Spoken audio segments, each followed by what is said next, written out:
to Quirky Books with Katie. Today I'm going to be talking about some of my favorite book covers. Now, these aren't necessarily like my absolute all-time favorite because I don't own some of my favorite ones, but these are going to be my favorite book covers that I actually own, and they're not going to be in any particular order. And I tried to pick a variety of different book covers so that they don't all look kind of the same. The first cover is Unravel Me by Tahira Mafi. This is the second book in the Shatter Me series. This cover has the blue kind of cloudy background with the eye with the icicles on it.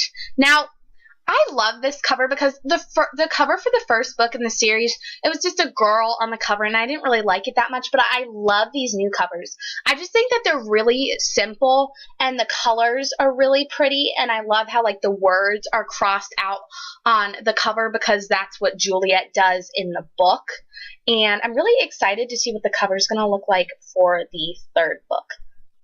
The second cover is Son of Neptune by Rick Riordan. This is the second book in the Heroes of Olympus series. I love all the covers in this series, but I'd have to say this is my favorite. Percy is featured on this cover, and then there's the eagle in the background, and you can see that the building is crumbling and he's on the ice. And the reason I love this cover so much, A, because the artwork is absolutely gorgeous. I adore it. I wish I could draw that well. But the second reason that I like it is because it really signifies what's going on in the book. If you read the book, you know what I'm talking about. They journey to Alaska, and then this is the symbol for Rome, and you see that the building is crumbling. And the next cover is probably an obvious favorite, and that is the Infernal Devices series by Cassandra Clare. I like her other covers a lot too, but some of them are really awkward looking. With this one, this is obviously Will Herondale on the cover, and he's tipping his hat, and you see the Clockwork Angel actually on the cover, and London is kind of in the background, but it's forlorn and mysterious, and then there's some runes on the cover, and these covers are just really gorgeous. That's all I can really say about them. I like all of Cassandra Clare's covers. I think she got really lucky with whoever designed her covers because they're all gorgeous. The next cover is another favorite among the BookTube community, and that is The Selection and the Elite by Kira Cass. Now, the trend in YA recently has been putting a girl in a dress on the cover, and a lot of times I don't really like that because there's no reason for it. It's like the girl in the book is fighting crime or being a badass. She does not need to be wearing a dress on the cover. But with this cover, you see the girl obviously supposed to be America, and she is wearing a dress, and she's kind of surrounded in a mirror, and she's wearing this gorgeous red dress. Now, I think this is the perfect cover for this book because she is in a competition where she has to look a certain part, and she wears bullet gowns all the time. Of course, she's going to be wearing it in the cover.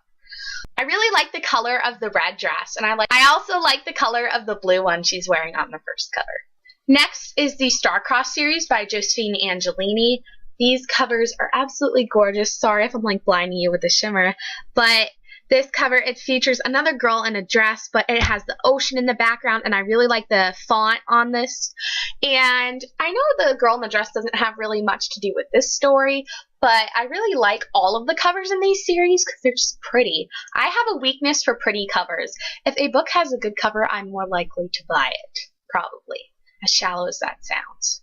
The next cover is the Unbecoming of Mara Dyer series by Michelle Hodkin, and I like this one because this is obviously meant to be Mara and Noah, and they're kind of in the water, and they're drowning, and they're grabbing for each other, and then it has the font really nice in the middle, and these covers are just, it really fits the book because these books are just creepy as heck, but it still keeps, even though it's creepy, you still keep reading, and I think that's what these covers signify. They're creepy, and you're just wondering, ooh, what's going on? I wonder what this book is about. And that's a good marketing technique because if a cover's really interesting, you're gonna want to read the book. And the cover for the next book in the series is absolutely gorgeous too. Now, the last cover is Unspoken by Sarah Rees Brennan.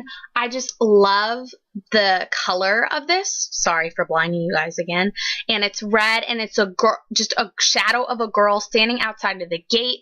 And I think this is also really good because it actually has to do with the book, because when the Lindberns come to town, they're kind of fenced in their giant mansion, and Cammie has to go discover them. Now, I freaking love this cover.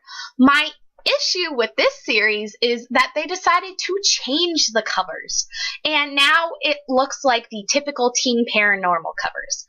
I'm so mad because these covers are absolutely gorgeous. It's gothic and great, and then they changed it. It's just, new ones are not as pretty at all, and I'm mad because now my covers aren't going to match, but that's different rant in and of itself. So as you can tell from the books I just showed you, the covers I like generally tend to be shiny and like really just pretty. I'm not one for simple covers, but I don't like covers where there's like a ton going on either. So let me know in the comments below what some of your guys' favorite covers are. And thank you guys for watching. Be sure to subscribe to my channel, and I will talk to you again soon.